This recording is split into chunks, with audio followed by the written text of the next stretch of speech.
On This Week in Enterprise Tech, Panera has baked up a hot batch of fail. Mirai is banking. CenturyLink has no customers. And Wilson Electronics stops by to explain the future of wireless is 5G. Twiet on the set. Netcasts you love. From people you trust. This is Twit. Bandwidth for This Week in Enterprise Tech is provided by CashFly at CACHEFLY.com. This is Twiet. This Week in Enterprise Tech, episode 285, recorded April 6, 2018. The future of mobile connectivity is 5G. This Week in Enterprise Tech is brought to you by Eero.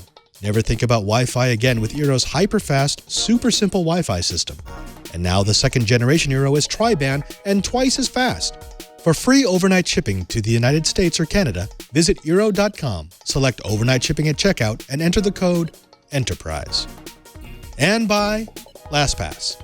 Join over 13 million LastPass users and start managing and securing your passwords today. Learn more at lastpass.com/twit.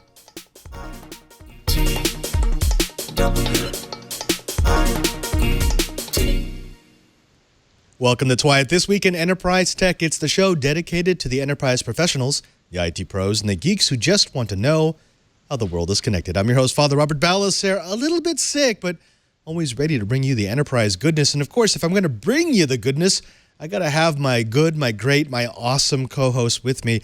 And this week, we've got Mr. Lou Maresca, who has been promoted to head Jiren over at Microsoft. Lou, it's good to see you, my friend. How are you? And by the way, I just heard there's another Maresca on the way. Yes, number 4 is coming, and it could be any day. We're looking forward to it. Well, you know, there's things that you celebrate in life. Of course, the birth of a new child and another Twiet episode. So, yeah, I think they're just about the same. It's good to have you. Also with us is, he's the man from the East. He's Curtis Franklin. Curtis, how are you, and how's the house search? Well, interestingly enough, we do think we've got a house identified. We should know sometime this month whether it's going to be the location of the new East Coast Twiet studio. We'll let everyone know, but it looks like Orlando has another resident, and we are excited about that. Fantastic. Well, gentlemen, we've got a fun show for our audience. Not only are we going to be doing a little bit of the modern news, the contemporary news, the blips, and a bite or two, but we're also going to be talking about 5G and what it might do for the mobile enterprise. We've got a guest from Wilson who's going to drop all the knowledge, but as we always do, we have to kick it off with the blips. Now, Krebs on Security is back on the case, and this time they're delivering Panera Bread Company a hot, flaky batch of network shame. On his blog, Brian Krebs details the leak of millions of customer records, including names, emails, addresses, birthdays, partial security numbers, and other personally identifying information through an embarrassingly simple vulnerability in the PaneraBread.com site. How simple? Well, by appending a few database search strings to the end of the Panera delivery URL, anybody on the internet could search through the Panera user database as if they were a legitimate, authorized database admin. Unfortunately, that's not the worst of the story. The researcher who found the vulnerability, Dylan Houlihan, initially notified Panera about the leaky site back on August 2nd, 2017. Because he's a security professional, he asked for a public PGP key so that he could send full details of the weakness to the Panera security team. In response, Mike Gustafson, Panera's Director of Information Security, accused Houlihan of running a shakedown scam, insulted his integrity, and basically told him to go stuff himself. That was despite the fact that Houlihan never asked for payment, never insinuated a threat, and never wrote anything other than professional correspondence. Eventually, Gustafson provided a PGP key, and 7 days later, the Panera exec ended the communications by writing, quote, "We're working on it," unquote. That was 8 months ago, and the vulnerability persisted until Krebs finally published his blog, and Panera was shamed into acting kinda. They fixed the vulnerability by requiring a user to be logged in before they scanned the entire database. Then a little further shaming finally got them to actually secure the database. Panera also claims that fewer than 10,000 customers were affected, but Krebs later tweeted links showing that the breach touched the records of 37 million. There's going to be a lot of back and forth, but I'm pretty sure we can't trust anything coming out of the Panera C-suite security at the moment. We've all dealt with chatbots. They really aren't fooling anybody with robotic and predictable responses, or are they? Normally, chatbots are not conversational. Most of the time, they're limited to canned responses and aren't capable of initiating new conversations on their own. If you remember, back in 2014, Bing released Zhao Ice for Windows Phone. In order to develop Zhao Ice, Bing indexed over 7 million Chinese conversations online to ensure it sounded natural, idiomatic, and human. Users can talk to Zhao Ice about anything, and it can respond in such an emotional way that people can feel Zhao Ice is a real human person. Zhao Ice uses machine learning to gather information about popular topics of the day, such as TV shows or celebrities. Based on training data, she can actually get information from publicly available social chatter as well. She also can build memories, such as birthdays or astrological signs, that she can bring up in later conversations with individuals. What is the breakthrough now? Well, Zhao Ice now operates in full duplex mode, or two-way conversation mode, which is not like the previous walkie-talkie-like half duplex interactions. Full duplex reduces the time it takes for the bot to respond, making it feel more like a natural conversation. Sooner than later, you might chat with a customer service agent, and they will actually solve your problem and genuinely thank you, and you will have no idea that you're talking to a machine. Well, Mirai is back, and this time it's going after the banks. This week, Insect Group, the threat research group within Recorded Future, found that a Mirai botnet variant was used in late January to attack companies in the financial sector, and it might not have been alone. They found that it was possibly linked to both the IO Troop and Reaper botnets. On January 29th, ABN AMRO, which is a Dutch bank, reported that they had been hit by a DDoS attack the previous day and that other Dutch banks had also been hit. Insight Group says that the DNS amplification attack used by one of the first targets hit 30 gigabits, which was highly disruptive but far from the largest DDoS attack we've seen. The botnet used against ABN AMRO was 80% made up of microtik routers and 20% by various IoT devices, everything from Apache and IIS web servers to webcams, DVRs, TVs, and other smaller routers. The analysts say that while many of the devices used in the attacks were previously available for use in other botnets, many of the others were not known to be subject to existing botnet malware. Botnets are still out there. The IoT networks are getting larger and more complex, pretty much guaranteeing that this won't be the last time the name Mirai comes across on the threat reports. Now, a lot of tech companies have been talking about making big moves in the Internet of Things space, with a few products and services released over the last 4 years. But a little company in Redmond seems ready to go all in by making IoT a central part of their kinder, gentler, more cloud-based Microsoft. On Wednesday, VP of Azure, Julia White, announced in a blog post that Microsoft would be investing $5 billion into IoT over the next 4 years. Though she was shy on details, she did let loose that we should expect the investment to hit cloud, OS and devices, as well as their partner devices and programs. 4 years is a long time in this industry, but in the near term, I wouldn't be surprised to find Cortana becoming more IoT-friendly and ubiquitous across Microsoft IoT. Of course, it wasn't just a blog post. Also on Wednesday, Microsoft announced a new basic version of Azure IoT Hub, which provides connectivity, provisioning, and management services to IoT devices. Whereas the previous S1 tier on Hub had cost $50 per unit per month for 400,000 messages a day, those who want to experiment with IoT can now get basic with 400,000 messages a day for $10 per unit per month. Since it's all in the Azure IoT Hub family, there are now a lot more tiers for IoT developers to appropriately size their deployments. For just mere $51,000 worth of Bitcoin, the city of Atlanta was brought to its knees with the latest ransomware attack that scrambled their files with a digital key. This one is a step above last year's hack on Dallas, Texas, where hackers gained the ability to set off tornado sirens in the middle of the night. Although the entry hasn't been identified yet, files were locked down with encryption, with their names temporarily changed to "I'm sorry." Hackers gave Atlanta a week to pay off before the files were permanently made inaccessible. Atlanta-based security firm Dell SecureWorks helped the city respond to the ransomware attack and was able to identify the assailants as the SamSam hacking crew. SamSam was one of the most prevalent and meticulous of the ransomware attack groups. The SamSam group is known for the choosing targets that were the most likely to cede to its high ransom demands. Most of the city's major systems were not affected, including 911 calls and control of wastewater treatment. But other systems were down for days. The Atlanta Municipal Court was unable to validate warrants. Police officers had to actually write reports by hand. The city even stopped taking employment applications. This attack is just another warning shot across the bow of organizations and businesses to say, secure your networks, back up your data, and stop paying for ransoms for ransomware and make it less profitable. Once the profit horse is gone, profiteers will stop betting on it. Misconfigured clouds made up 424% more of the records lost in 2017. Now, according to new data from IBM X-Force, insider mistakes like network backup incidents and misconfigured cloud servers caused nearly 70% of all compromised records in 2017. And these types of incidents affected 424% more records last year than in the year prior. There is some good news, though. Researchers found 2.9 billion records were reported breached, which was nearly 25% less than reported in 2016. Now, it's not like the bad guys are going away.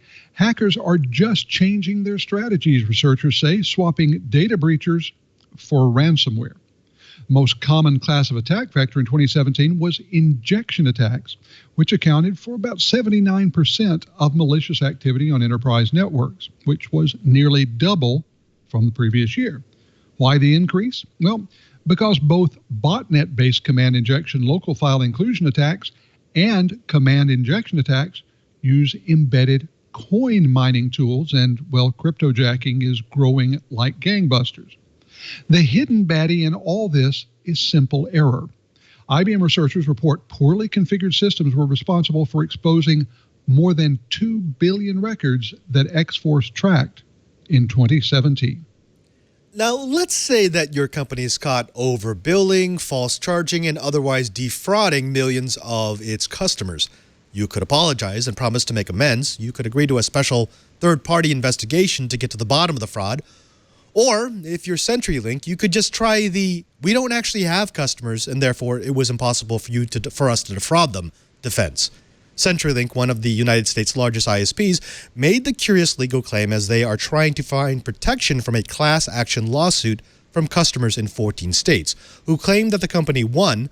Sold services at one rate but billed at a higher rate, 2. Billed customers for services not ordered, not delivered, or canceled, and 3. Created fake and duplicate accounts and then attempted to collect early termination fees on those accounts. In response, CenturyLink didn't deny the fraud, but instead they claimed that sole defendant CenturyLink is a, quote, parent holding company that has no customers, provides no services, and engaged in none of the acts or transactions about which the plaintiffs complain, unquote. Instead, CenturyLink has set up a series of shell companies out of which those services are provided by CenturyLink. And as those companies have arbitration-only clauses in the contracts, lawsuits should be dismissed. Furthermore, CenturyLink argues that the fake accounts fake agreed to the real arbitration, so therefore they have no legal standing for real. Now, if that sounds familiar, it's because Wells Fargo tried using that exact same tactic in their fraud case. Unfortunately, while the binding arbitration trick was on its way out, in large part because of the disaster that was Wells Fargo, that trend was reversed last year by the presidential executive order on reducing regulation and controlling regulatory costs, long name, signed on January 30th, 2017.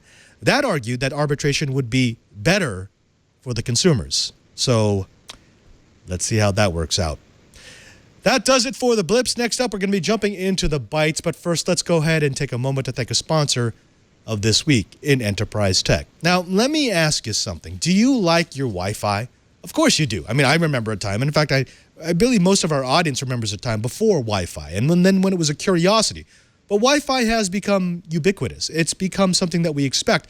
It's become something that supports all of our devices, our phones, our laptops, our entertainment gear, our gadgets, our gizmos, the things that we love.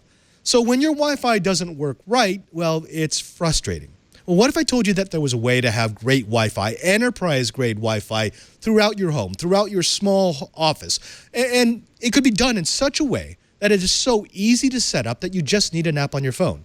Well, folks, that's not a dream. That's not a fantasy. That's Eero. Oh, this episode of This Week in Enterprise Tech is brought to you by Eero, that lets you install an enterprise-grade Wi-Fi system in your home in just a few minutes. You simply download the Eero app on your iOS or Android device, and it will walk you through each step of the installation process. It's quick, easy, and it's painless. You can easily create and share a guest networks for those people who come in that you want to give temporary access to, but you don't always want them to be able to jump on.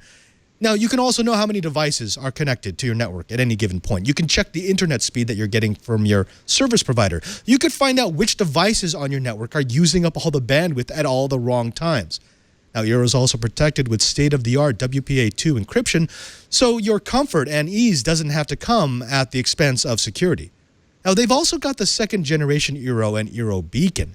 Now, they started home Wi-Fi systems in early 2016, and they haven't sat still. Since then, they've learned from hundreds of thousands of systems, making them smarter, faster, and more reliable. And with all that knowledge, they created the second generation. The Eero second generation and Eero Beacon allows a customer to build a Wi-Fi system that's more perfectly tailored to their home and their devices. Now, they offer more speed and more range in the exact same high-quality, elegant design that people have come to expect from Eero. With the addition of a third 5 gigahertz radio, the second generation Eero is now tri-band and twice as fast as its predecessors. That means that you can do more simultaneously in every room of your home. And with the addition of the new Thread radio, you may have heard of this. It's a piece of technology that allows your Wi-Fi system to interact with, say, the home automation gear you might buy. It means that Eero can now connect to low-power devices such as locks, doorbells, and other sensors. Now, expanding your coverage in any room is really easy with the Eero Beacon. You simply plug it into a wall and you're covered. And you can add as many Eero Beacons as you want. That means that if there's an outlet, you've got Wi-Fi. How about that? Folks, stop putting up with bad Wi-Fi. Walk away from nasty networks. Try Eero. For free overnight shipping to the United States or Canada, visit Eero.com and at checkout select overnight shipping. Then enter Enterprise to make it free. That's Eero.com and enter the code ENTERPRISE. And we thank Eero for their support of This Week in Enterprise Tech.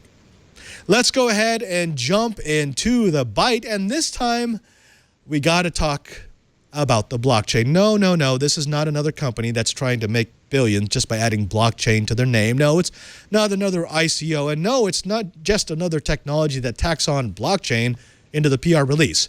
This is all about something that I'm actually quite excited about, and that is using the blockchain to increase the security of provider data.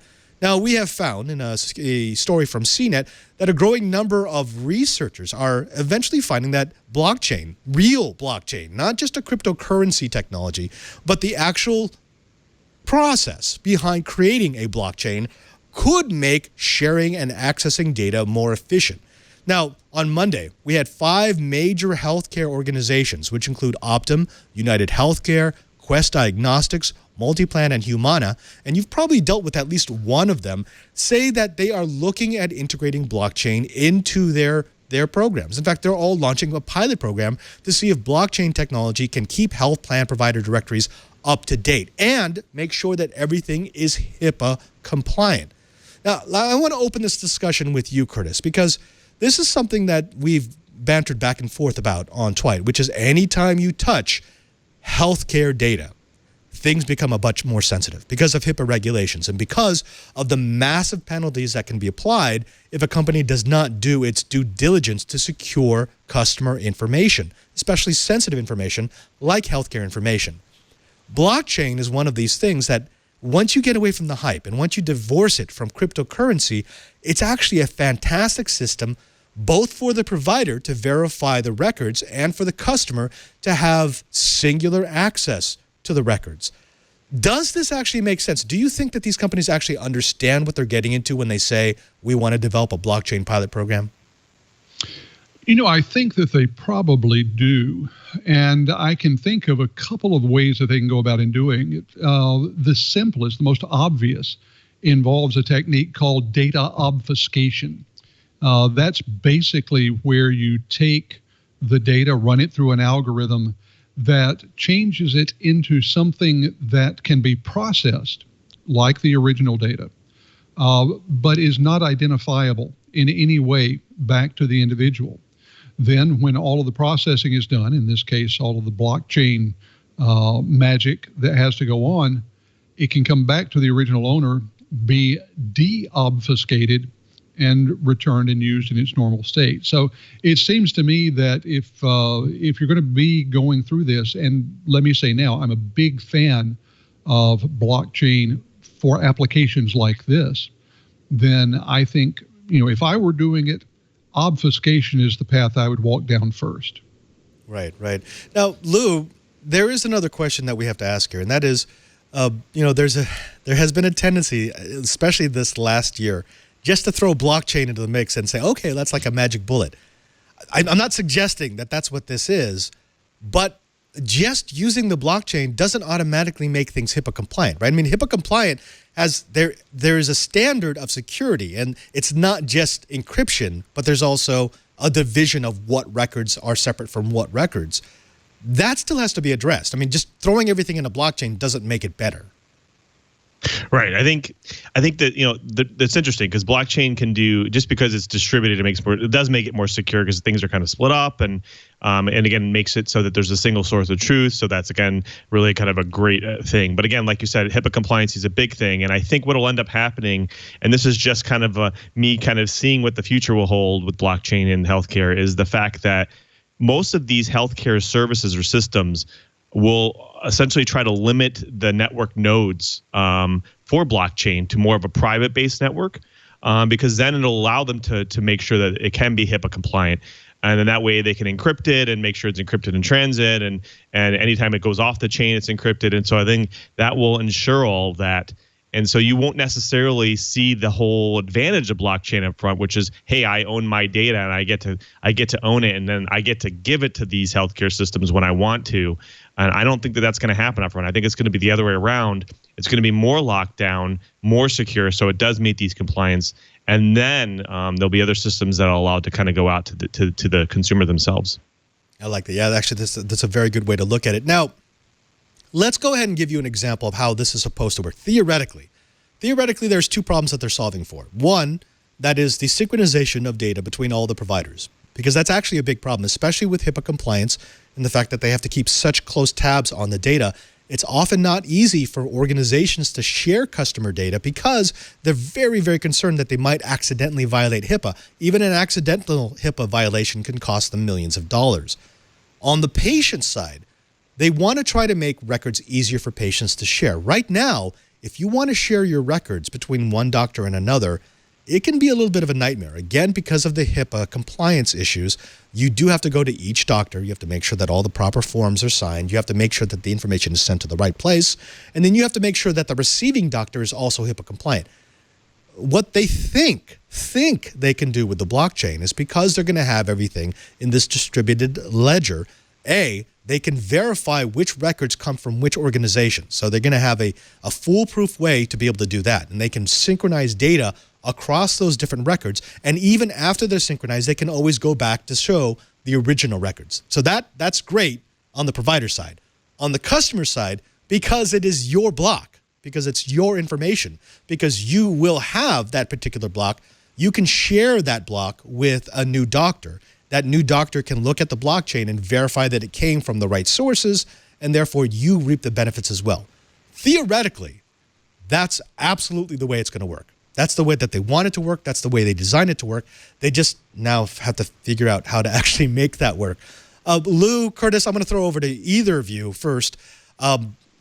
What could possibly go wrong? I mean, I know that's an open-ended question, but what's a bad outcome here?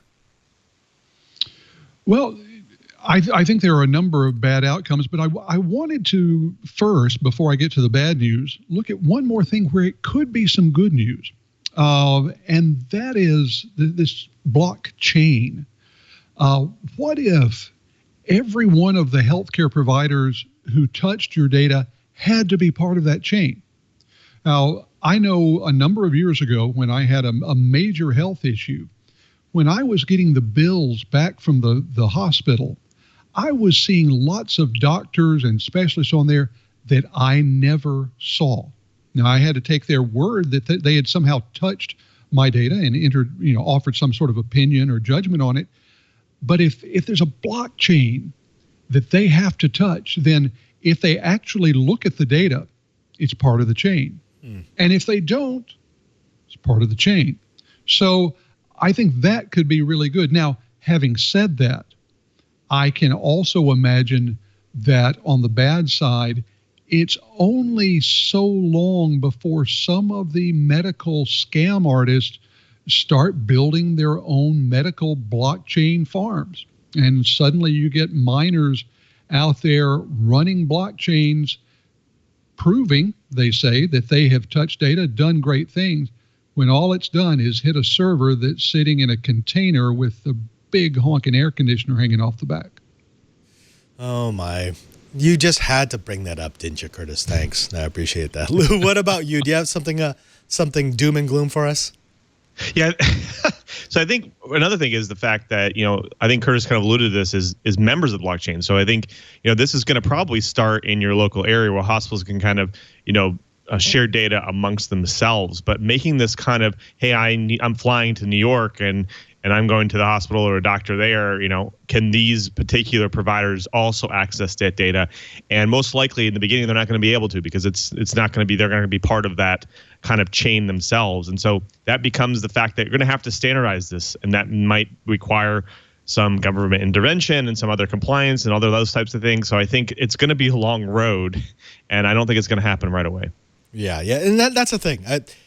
These companies saying that they are launching a pilot program to use the blockchain, it does not mean that blockchain technology is inevitable, nor does it mean that it's going to happen soon.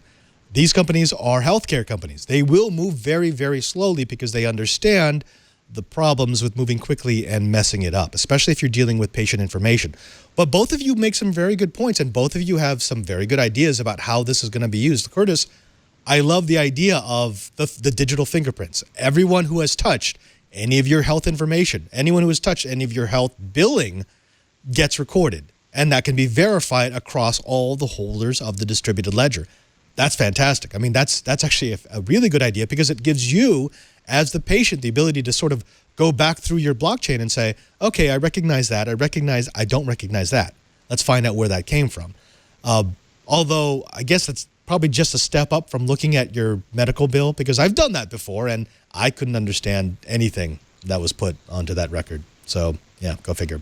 Gentlemen, I'd love to talk about this more, but I do want to give our guest a little bit of time, because we want to talk about 5G. Now, I know that you've heard a lot about 5G, folks. I know that it's been a buzzword for a very long time. We've been covering emerging 5G technologies for the last 3 years. We saw a demo from Intel that showed what it can do, but what does it actually really truly mean for the mobile enterprise? Well, we've got a guest from Wilson Electronics who's going to show us at least his vision of what 5G can do for you. But before we get to that, let's go ahead and take another moment to thank a sponsor of This Week in Enterprise Tech. Now, we like security. We're not all Panera bread. We can't just let our security carbs hang out. We like to make sure that our accounts are locked up. We like to make sure that we've encrypted our data. We like to make sure that we're not using the same password across all of our sites on the internet, because monkey1234, or the combination for my luggage, 1234, isn't always the best way to go about securing your data. So why not make sure that you're using the best of breed, the best in class, and honestly, the best in practice way to secure your accounts? And of course, that means we have to talk about LastPass. Now, LastPass keeps your passwords organized and secure and right at your fingertips. Now, we all know that there are too many passwords to remember. Yes, we're Twiat. We're the Twiat Riot, so we understand what you should do. You should never reuse a password. You should cycle your passwords every once in a while so that if they do get breached, it doesn't affect that account for that long. And yes, of course, you never write anything down. But trying to do that in the modern world, where you could have dozens, if not hundreds of passwords, and it's impossible to remember them over time, means you're going to need a little bit of help. Now, LastPass makes that kind of help, that kind of password security, effortless. You just remember your master password, and LastPass remembers the rest. Now, if you're reusing the same password over and over, first, shame on you. Stop that. Second, LastPass generates and stores strong, unique passwords to keep you safe and secure. LastPass automatically remembers and fills your passwords anytime, anywhere, whether you're on your computer or on a mobile device. You can explore your LastPass vault that lets you easily add, view, and manage items that you've saved. So you could even do a little bit of trimming. Go back through those accounts that maybe should be shut down. Maybe you don't want to be remembering passwords for anymore. A LastPass Enterprise simplifies password management for companies of every side with the tools that you need to secure your business while centralizing control of employee passwords and apps.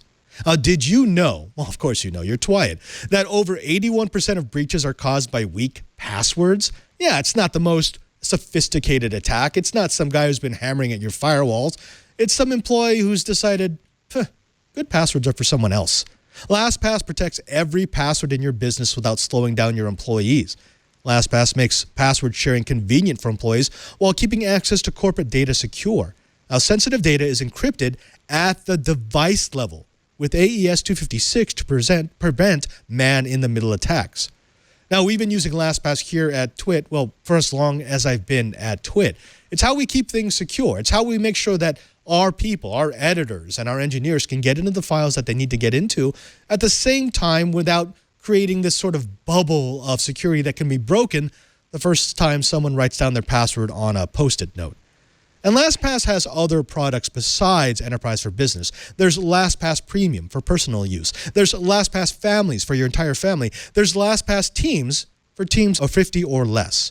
So here's what we want you to do. We want you to simplify your life. We want you to live the security life. We want you to try LastPass at work and at home. Fix your password woes with LastPass, the #1 most preferred password manager. Learn more at lastpass.com/twit today. That's lastpass.com/twit and see which product is right for you. And we thank LastPass for their support of This Week in Enterprise Tech. Let's go ahead and do my favorite part of the show. That's when we bring a guest in, an expert who can drop some knowledge on the Twyat Right. And today we welcome to the show Mr. Jeff Gudevish. He is the Chief Product Officer for Wilson Electronics. Jeff, thank you very much for joining us on This Week in Enterprise Tech. Hi, Robert. Thanks. It's great to be here. Now, Jeff, Wilson Electronics, for those who maybe haven't been paying attention, has been really active in the consumer space for years and years and years. I've seen them every year at CES. You will enable mobile electronics. You create signal boosters. You've done great work with RF design. That's sort of your thing. So tell me, what's your involvement with 5G? Well, great question. And yes, we do have a long history of enhancing cellular signals. And so, we really look at 5G as obviously the sort of the next evolution. One of the enablers of why we're in business today is just the fact that we've all had those experiences where, cellular signals attenuate or they decay as they go through buildings and structures and things. And so, all this talk about 5G is as exciting as it is. And I know there's lots of different paths and ways that a lot of the operators are getting there. But, the real promise of 5G comes from the 5G NR, which is the 5G new radio standard. And so when these begin to move into millimeter wave networks, the pure physics of it is as frequencies go higher and higher, the attenuation or the path loss and the deterioration of those signals is even more pronounced. And so, since we are in the business of enhancing cellular signals and improving connectivity in buildings and in vehicles and inside of structures, the need for enhanced cellular connection, whether it's a centimeter wave, cellular today, or even millimeter wave, as we see, is obviously going to become, more and more important. And so we continue to look to fill the need there that we believe consumers will continue to have. I'm glad that you brought that up because a lot of people don't see that trade-off, even though they should, because from their minds, wireless started with Wi-Fi, 2.4 gigahertz Wi-Fi, and then we went over to 5 gig, and they noticed that, the range wasn't as great. The speed was better, but it couldn't go through walls. It couldn't go through windows. The same thing happens, as you mentioned, as you get smaller and smaller wavelengths. You can get more data over them, but they don't penetrate. And so naturally, you're going to need something that can boost the signal. You're going to need something that can get it through walls.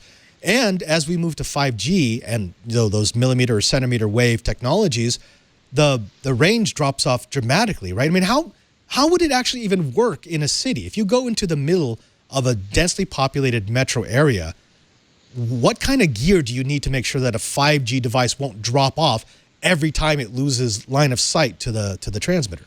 Exactly. And so, the talk about true mobile 5G is really going to be a challenge. And so when we see network trials, and you talked earlier in the show about seeing demos, and the Olympics was one of those examples, right? And so all these millimeter wave trials that are going on today, we really see that as it's going to be a fixed wireless access rollout to start. Where you're going to, if you look at it, the mobile operators now have a technology that is essentially wireless fiber, and that's really what we all really crave and want in our handsets as we pull more and more data and video and things and applications, even some enterprise tools over our mobile devices. The need for that connectivity and speed is even more so. But to answer the question, yeah, the challenges of distance, of building out, a lot denser. We talk about, dense networks on the cellular side. And so 5G is going to require, a much more dense network at the macro level. And so,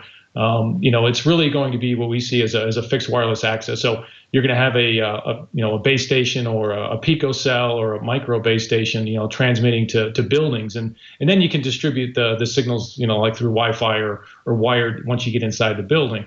But really it is going to be, we see fixed wireless access first, and then there are a lot of challenges, and there's still a lot to overcome on the component side to enable a handset for millimeter wave. As you said, it's an extreme challenge. And so towers and things are going to have to do, beam forming and beam steering and really intelligent management of not just spraying RF in a big circle and hoping you catch everybody that's in there, but more smartly monitoring that and steering those transmit beams to specific locations to do what you said, to pinpoint users and to more accurately and more reliably connect to them. That's still, we see as a ways down the road yet for true fully mobile 5G and millimeter wave.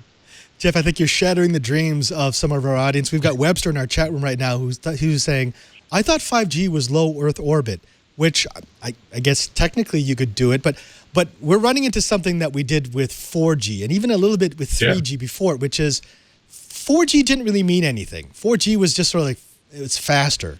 5G actually does mean something, right? I mean, they are actually developing it into a standard, into a set of technologies. Yeah. Can you tell me the difference when you look at 4G and the mess that was and what they're trying to do with 5G? Are they actually correcting that?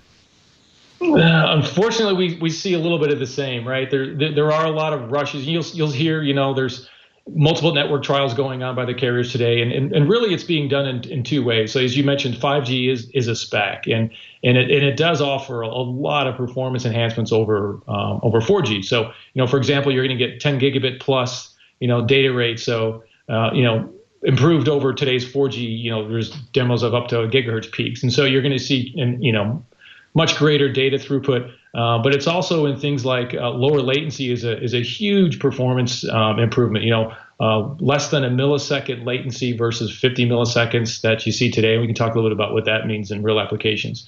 But it's also in the number of users and things like that. And so 5G, it's a spec, and so all the carriers are using the spectrum that they have to accomplish that. And as you mentioned, millimeter wave is a little bit further out, and there's a lot of people scrambling to do that. There's a lot of physics challenges to overcome, but there's also carriers are using existing spectrum to still meet the start of that 5G promise. And T-Mobile is probably one of them, right? They have a large holding of 600 megahertz spectrum, and when they announce nationwide 5G rollouts this year, that's going to be done with their 600 megahertz spectrum holdings. And, Sprint's another one in a unique position. They have a unique 2.5 gigahertz band, and, they get, they get that to themselves. And so they'll be using, that spectrum for the initial deployments of their 5G. And so, like I said, we see it in two different sort of breakpoints. Sub 6 gigahertz is really spectrum that's available today that will be started to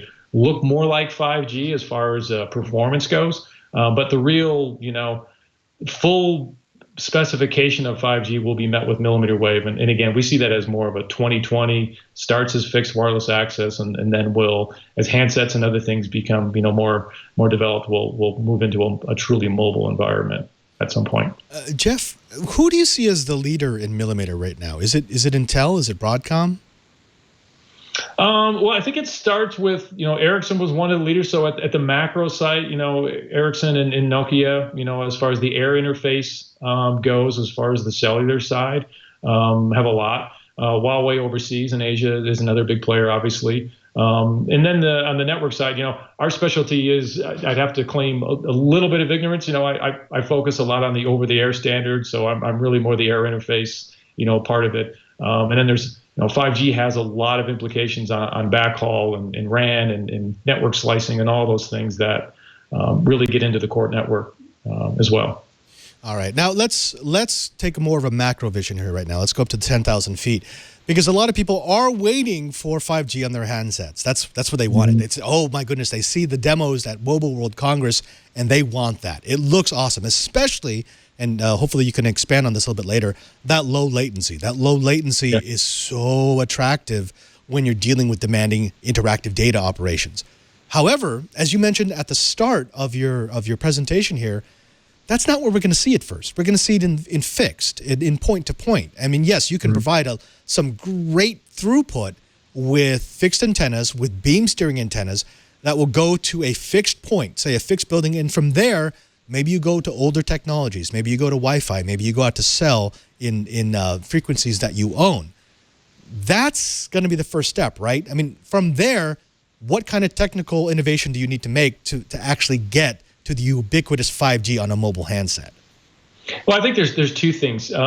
First, you have to have handsets that are capable of millimeter wave, and so the front end RF portion of power amplifiers, the digital control of those, the antennas, and all those things. There's going to be array antennas and things like that. They're dramatically different than what a cellular antenna is today. So handsets are going to have to come a little bit further in the development side. But then as a base station goes as well, there'll have to be things like you said, beam steering and that. And so there's going to be a fair amount of development to take place yet to get truly mobile. And then, as we said, the propagation is a lot less. And so if you look at the way your towers are spaced today, the operators can't simply hang millimeter wave radios on those existing towers. That'll be a start. But some of what we've heard and understand is that each cell site would have to be much more dense. And so they're going to have to overlay, picocells and other smaller radios inside of that base station network. And we've heard on as much, depending on the density, as much as 10-to-1. So for every one base station tower, you may have up to 10, small cell or picocell radios inside that base station service area to really be able to provide continuous millimeter wave coverage. So there's a lot of things to overcome. But as you can see, there's also a tremendous amount of economic impact, that's going to be generated by this as well. Yeah, one of the things that I keep hearing has to happen in a market like North America and the United States is you have to see a lot more inter-carrier cooperation than we get right now. I mean, they already have towers that have all the carriers on them, but you're going to need a lot more of that. There's going to be no such thing as a 5G deployment for T-Mobile versus a 5G mobile for Verizon, because none of them are going to be able to afford that. When you are looking at the kind of density that you need for a proper 5G deployment, it's kind of everyone has to be in the same boat, right? I mean, otherwise the tops of our roofs would be nothing but antennas. Yeah, exactly. And I think, a couple weeks ago, the FCC just had a vote on several initiatives. And I think one of them was, the ease of deployment and approving sites for small cells. And I think that's one of the things we've heard for several years was that, in order to provide better coverage with today's equipment, that cities and municipalities were going to, you're going to have radios on light posts and things all around densely populated urban areas, and it was going to be great. You're going to have continuous coverage, and then you run into the real challenges of, sort of government regulation and site approvals and permitting and power and backhaul and all those things. So yeah, you're right. The interoperability as well as the cooperation to minimize the amount of time it's going to take to get all the permitting and right of way to get these radios installed is a challenge. And I think the FCC and others are really trying to move along a path of helping to streamline that process. But yeah, you can imagine how long it takes to get a cell tower put up in a municipality, and then imagine 10 for every one of those is going to have to be deployed at some point. It's a challenge. Yeah. Now, and everyone's going to have to start to learn how to play nice if they want this deployment to work properly. Let's take a step back into the technology a little bit, because I want to go through this latency issue, because this is huge for me. As you said, maybe 50 milliseconds for standard 4G deployment, 1 millisecond for millimeter radio technologies. Why is the latency so much lower? Well, in the millimeter wave frequencies and the processing time, they're able to do much faster transit times to the device and then back to the device again. And so as I said, today's networks are roughly 50 milliseconds, and that's going to drop down a millisecond. And so you think about things like autonomous driving and all the other use cases that really need to have that for them to function. Not ignoring things like augmented reality and things like that too. Yeah, and that brings me to the other point, which is this makes 5G so much more suited for the more interesting Internet of Things applications, because when you can actually get real-time information, real-time sensor data, not slightly delayed, it becomes infinitely more usable. Is 5G made for IoT? That is really the big use case that I know that carriers, several that we've talked to, that they're really excited about. And there are some key drivers to 5G that really enable, I think, a massive growth in IoT. And there's McKinsey and others, they have some really huge predictions. You see a lot of those hockey stick kinds of things, but they predict anywhere from I think it's $3 to $11 trillion in economic spending on IoT by the year 2025. Cellular connected IoT devices, in the billions now. There's, I think, roughly 107 million IoT devices or M2M in the U.S. today, but that's going to grow into the billions. And so, those are really what the carriers are excited about. When you think about it, the saturation point of handsets, right? When in the U.S. where you're more than 1-to-1 as far as number of connections or connected devices per population. And so it's really hard to grow that as a carrier. How do you expand your business? And so, when you can do multiples of those on connected things, that is really where the opportunity for growth is. And I said, there's some really key performance metrics that enables IoT as well. One last question before I bring my co-host back in for a final panel discussion, and that is to talk about IPv6.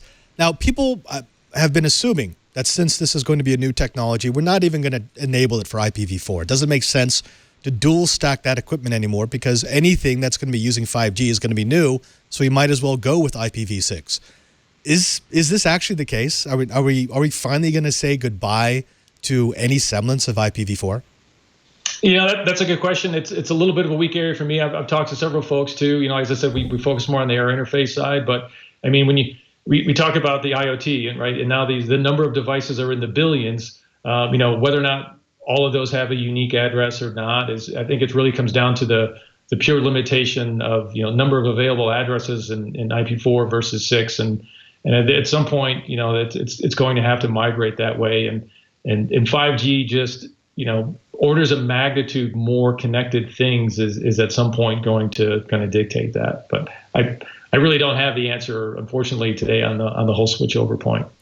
I'm disappointed. I was told that you knew everything.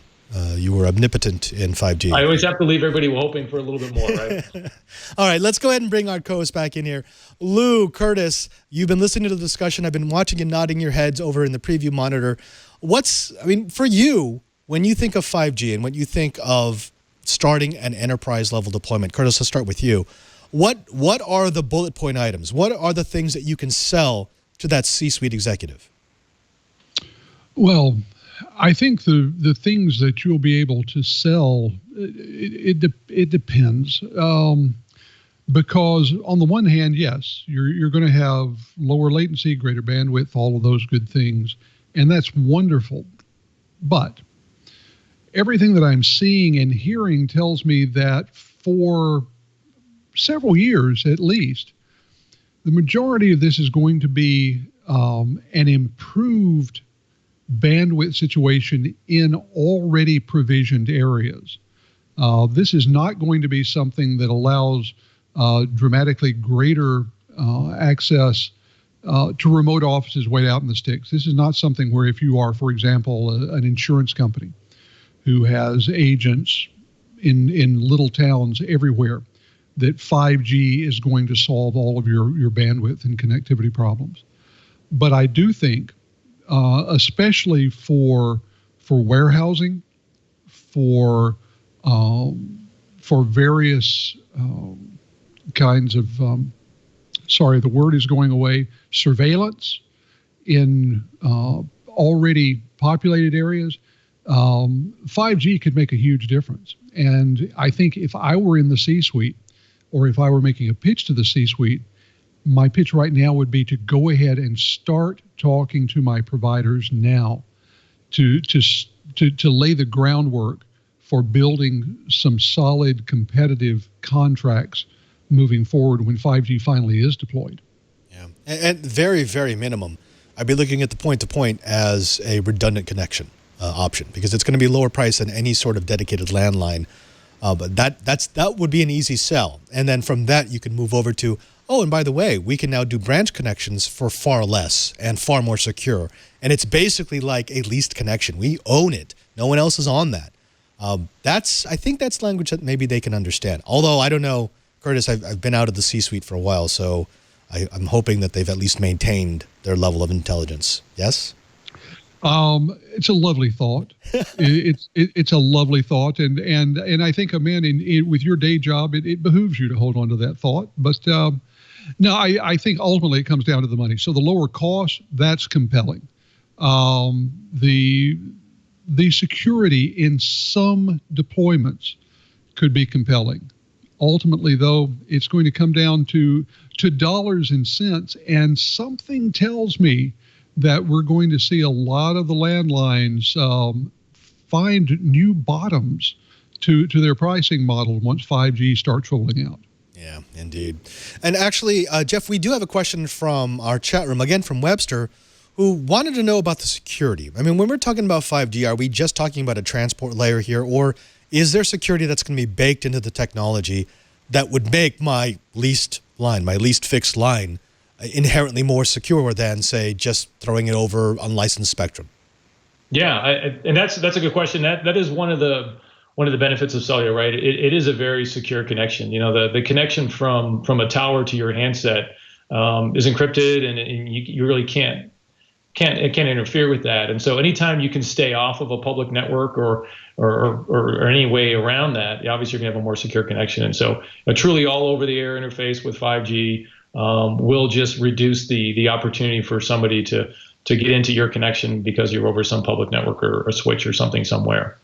Right. Speaking of that, Lou, your company, as we covered in the blips, has announced some wonderful IoT things. They're going to be spending $5 billion over the next 4 years. They've also increased the number of plans that are available for Azure IoT Hub. So I'm assuming Microsoft is a little interested in 5G, right? Just a bit. I think that's the key, is like the IoT, the whole concept of edge computing is the fact that you have these low resource, low energy efficient devices that sit on the edge of computing, and then you stick on AI machine learning on these things, the new bonsai algorithms and so on, and then of course you supplement that with data from a network, and that network is energy efficient and it's high speed and low latency.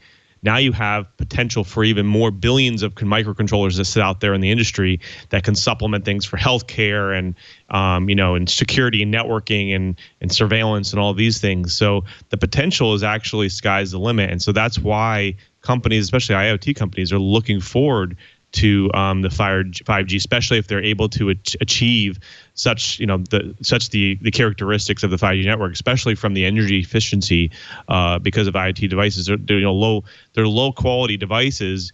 2 kilobytes of RAM, 16 megahertz. But again, they can process things quite efficiently, especially from an energy perspective. So I think that this is going to be a key thing to some of the future technologies for sure. Right. Jeff, let me ask you this. Who in your mind is betting against 5G? Who doesn't want 5G? Whose industry is going to be disrupted by 5G?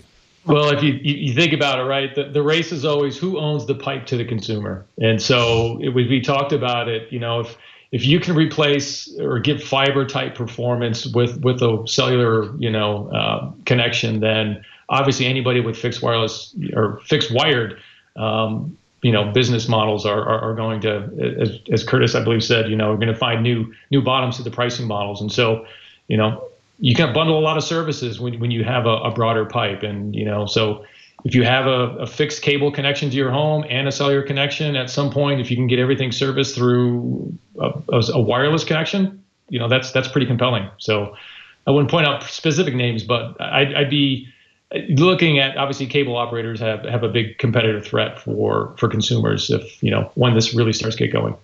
And actually, a corollary to that, really good question out of our chat room, RJP421 wants to know about RF congestion. We talk about this a lot on the show because, well, when we were talking about Wi-Fi, because we talk about the physics of RF energy. There's only so much RF energy you can pump into any given sky before it becomes saturated.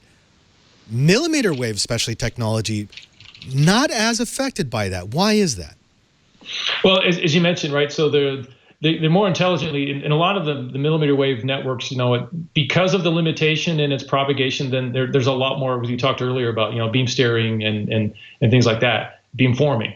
And so these intelligent networks will be able to really manage the network, understand where the traffic is, and then through beam steering and beam forming, instead of just, as I said, putting out a big, sectorized coverage of RF, they'll start to beam form those and then beam steer them so that there's less just overall noise and energy being propagated out, and it'll be more localized. And so that is one of the bigger advantages of millimeter wave. Right, and we always talk about that when we talk about a dense deployment, because with a dense deployment, you can deal with much shorter transmission paths. You can deal with much lower transmission powers because everything's closer together. And when you do that, it means that RF limitation, the amount of energy you can pump into the sky, isn't as big of a problem anymore because our energy is just not there, exactly. which we like.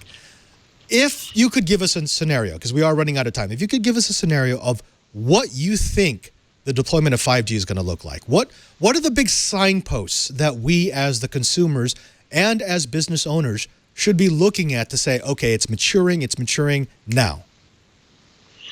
Great question. So I think what you'll see in 2020 is you'll see this more deployment of more consumer level or consumer grade devices to the home. And so when you see that, I think you'll be able to really start to gauge that, the macro network is starting to get built out. And again, it's really going to be an ROI use case. And so it's going to be focused first on dense urban areas where there is a lot of congestion today. And then mobile, as far as the consumer goes, I see that as still beyond 2020 before you really start to have something truly mobile in more millimeter wave, aside from just specific spectrum holdings that like T-Mobile has at 600. So, when you start to see typical consumer names offering you access points for your house that has a cellular connection to it, it's real and it's here. And there are several that are practicing with those right now.